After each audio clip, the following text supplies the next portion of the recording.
Now, the anger within the United States against Israel's offensive is rising. Secretary of State Antony Blinken and Secretary of Defense Lloyd testified to the Senate Appropriations Committee on Biden's request for $106 billion to fund ambitious plans for Ukraine, Israel and the U.S. border security. Israeli forces continue pushing in deep inside Gaza, raising tensions across West Asia and beyond. And even as the Biden administration has thrown its weight behind Prime Minister Benjamin Netanyahu, it is struggling to get its nuance right.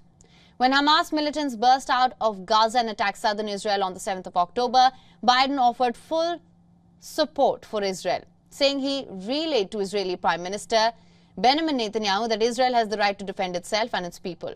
He did not mention the Palestinian people. Biden's trip to Israel was clouded by a strike on a Gaza hospital. Condemnations flew thick and fast from across the world. Biden was forced to cut short his visit to Jordan, where he was scheduled to meet Palestinian leaders.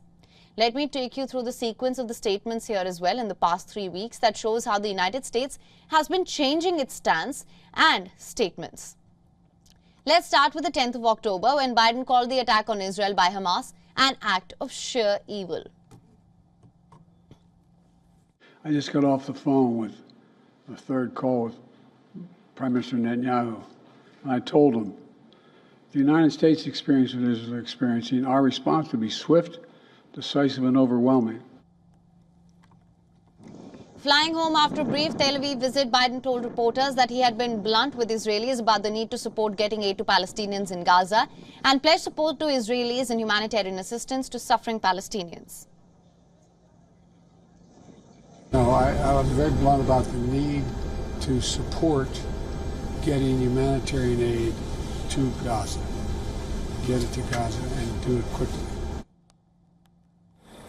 Beyond the sound bites, Biden's aides have been urging their Israeli counterparts to take more time to carefully think through their exit strategy before mounting a full-scale ground invasion. But with Israel deciding to go into Gaza, the White House is keeping close tabs. Amidst fears of the conflict expanding, the most rapid shift in U.S. policy took place this week in order to prevent Israel from embarking on its ground invasion while allowing aid inside and the people to escape.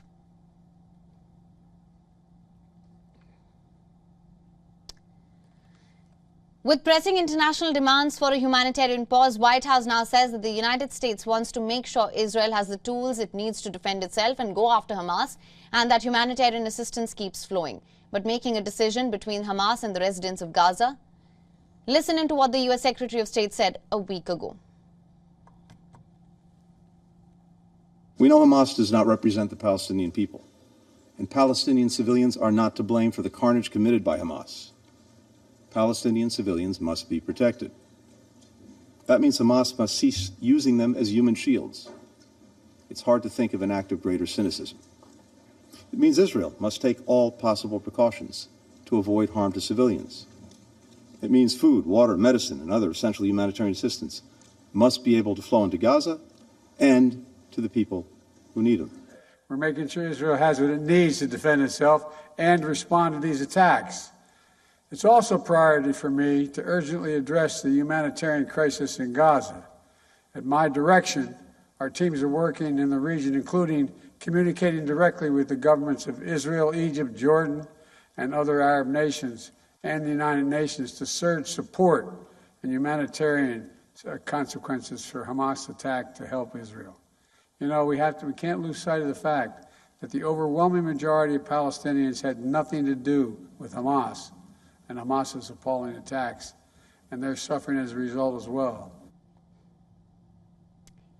The rising Palestinian death toll, the difficulty of freeing hostages held by Hamas, and an increasingly vocal outcry from Arab nations, European allies, and some Americans at home have pushed Biden's team to support a humanitarian pause to Israel's attack and focus on getting aid to Palestinians.